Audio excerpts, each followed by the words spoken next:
প্রতি বছর বিজয় দিবস এলে আমাদের এলাকায় একটা জিনিস নিশ্চিতভাবে ফিরে আসে, আর সেটা হচ্ছে ক্রিকেট।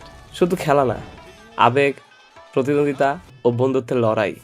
এবারে টুর্নামেন্টে অংশ নিয়েছিল মোট ৭টি দল। প্রথমে কথা বলবো স্বপ্নভঙ্গ ও বিদায়ের দল নিয়ে। টুর্নামেন্টে শুরু হতে কিছু দল হোঁচট খায়, তাদের মধ্যে অন্যতম পরাশক্তি হলো ডিসকো 11। গতবারের সেমিফাইনালিস্ট ডিসকো 11 এবারের আসরে খুব একটা সুবিধা করতে পারেনি। তারা গ্রুপ পর্বে সবগুলো ম্যাচেই তাদের ছন্দ খুঁজে পেতে ব্যর্থ হয়। অন্যদিকে দিনা প্রপার্টিজ ও সমীকরণে মার পেছে একদম প্রথম রাউন্ডে বিদায় নেয়। গ্রুপ পর্বে বিদায় নেয় আরেকটি দল ছিল ফারহা অনলাইন। সোহাগ, সৌরভ ও শাহিনের মতো আইকনিক প্লেয়ার নিয়ে জয় দিয়ে শুরু হয় তাদের প্রথম ম্যাচ। শক্তিশালী ব্যাটিং লাইন আপ, কিন্তু সমস্যাটা ছিল অন্য জায়গায়। শাওন মজা করা বলতো, অবদলে তো 3টা ক্যাপ্টেন, আর আপনারা জানেনই তো অধিক সন্ন্যাসীতে গাজন নষ্ট।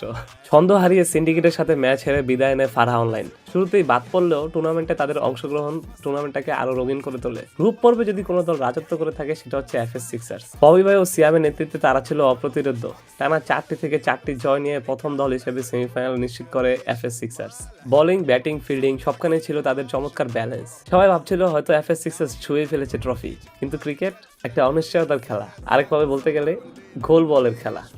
অন্যদিকে সাইলেন্ট কিলারের মতো এগিয়ে যাচ্ছিল রাফসান অনলাইন। খেলার প্রথম দিনে রাফসান অনলাইন বুঝিয়ে দেয় তারা কেন সিরিয়াস কন্টেন্ডার। কোনো হট্টগোল নেই, শুধু পারফরমেন্স। 5টির মধ্যে 4টি ম্যাচ জিতে দ্বিতীয় দল হিসেবে তারা সরাসরি সেমিফাইনালের টিকিট কনফার্ম করে। কিন্তু এবারের টুর্নামেন্টের প্রাণ ছিল অন্য আরেকটি দল, টিম সিন্ডিকেট। একদল তরুণ, ইম্যাচিউর, আনপ্রফেশনাল কিন্তু ভয়হীন। তাদের লক্ষ্য একটাই, ক্রিকেটটা এনজয় করা। তারাই প্রথম টুর্নামেন্টে ব্যানার কালচার নিয়ে আসে, নিজেদের জন্য থিম সং বানায়। সবাই ভেবেছিল তারা হয়তো এনজয় করতে এসেছে।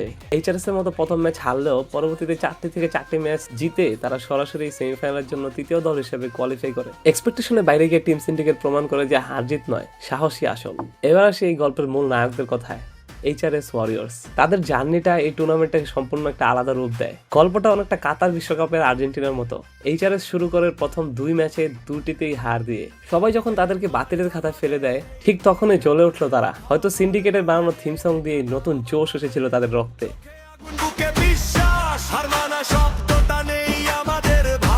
শুভ, আকাশ, রিপন এক এক ম্যাচে এক একজন জয় নায়ক হয়ে দলকে টেনে তুললেন সেমিফাইনালে। লটারির মাধ্যমে প্রথম সেমিফাইনাল হয় সিন্ডিকেট ও রাফসানের মাধ্যমে। Rafsan online was clearly the better team than syndicate. 56 রানের বিশালটি টার্গেট তারা করতে সিন্ডিকেট থামে 42 রানে। প্রথম ফাইনালিস্ট হিসেবে ফাইনালে যায় রাফসান অনলাইন। অঘটন ঘটে সেমিফাইনাল 2-এ। এফএস সিক্সার্স সেমিফাইনালে তারা হোঁচট খায় এইচআরএস ওয়ারিয়র্স এর সাথে। শুভ ভাইয়ের অনবদ্য ইনিংসের কাছে বিদায় নেয় FS sixers. Second finalist HRS Warriors. এবার আরেকটা বিশেষ আকর্ষণ ছিল, এবার টুর্নামেন্টে ফাইনাল ছিল 2টি। একটি হচ্ছে জয়ন্তী লিজেন্ড লাল দল ও জয়ন্তী লিজেন্ড সবুজ দলের মধ্যকার। আরেকটি হচ্ছে এই 7 দল থেকে উঠে আসা ফাইনালিস্ট 2 দল, এইচআরএস ওয়ারিয়র্স ও রাফসান অনলাইন।